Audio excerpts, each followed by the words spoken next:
King Hector stood alone atop the central tower, his grim face pale in the moonlight. It would have been barely less so were it lit by a flame, for the barrier had been breached. Even now he could hear the screams of his people as the Almadin wraiths flooded in. There was naught to be done now, for they were immortal at night. Come dawn, the city would be utterly vacant, as were every other that had stood in the way of Baltha's conquest. His brooding was interrupted by a shriek from the stairway behind him. Not that it slowed the spymaster's approach. Queen Rin in tow, Kern set his grey eyes on his king's, before pushing his captive forward. "As requested, your majesty." Without another word, he retreated into the staircase and closed the door behind him. Rin seemed about to scold once again, as had been her way of late, but the cries of agony from below must have pierced through her arrogance enough to hold her tongue.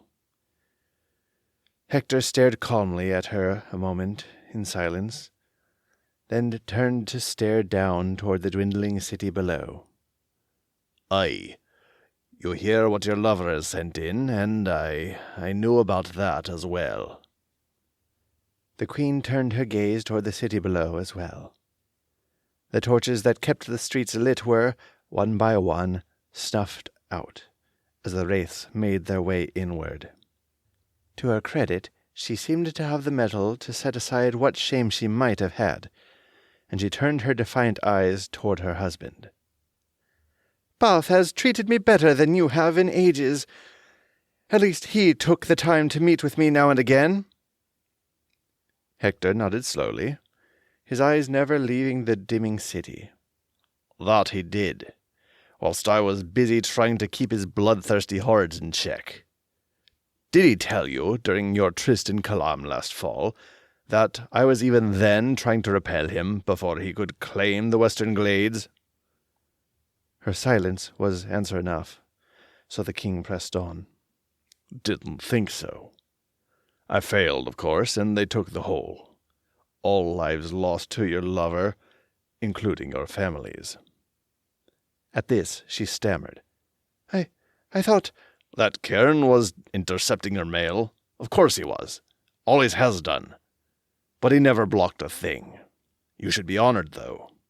Balthaz came and did them personally." Hector's green eyes now turned to meet her blue. "But I suppose he didn't tell you." Stone though her visage was, there were cracks in the queen's armor. Tears seeped from her eyes, but her lips remained stiff. "Nor did you, O husband of mine." The corners of his mouth twitched upward, but his eyes were as hard as the stone of the tower. "I saved it for this moment." Hector slowly let out his breath, as if he had been holding it for some time, and his broad shoulders slowly lowered. "The wraiths will come soon. Death at their hand is painful. You must brace yourself, though it will not help." At this, Rin's eyes sparkled. "You needn't worry about me. Cruel though he may be, Balthaz did grant me one trinket." Her hand lifted to toy with the amulet that adorned her neck. The onyx orb it bore glimmered in the moonlight. Her laughter, though tainted by the anguish she kept masked, rang out. Hector stared silently at her for a few seconds before chuckling himself. "Told you that would keep them at bay, did he? It seems we have both been betrayed." He pointed to the gem with a wagging finger. "That's wraith bait." A baleful shriek echoed up the staircase, as if to punctuate his sentence. Rin's face was suddenly as pale as Hector's. With a sigh, Hector turned toward the door. "You may think me many things, dear one, but an oath-breaker I am not. I swore when we'd wed that we'd be together until death, and here we are." The door itself dissolved into shadow before their eyes. "And there it is."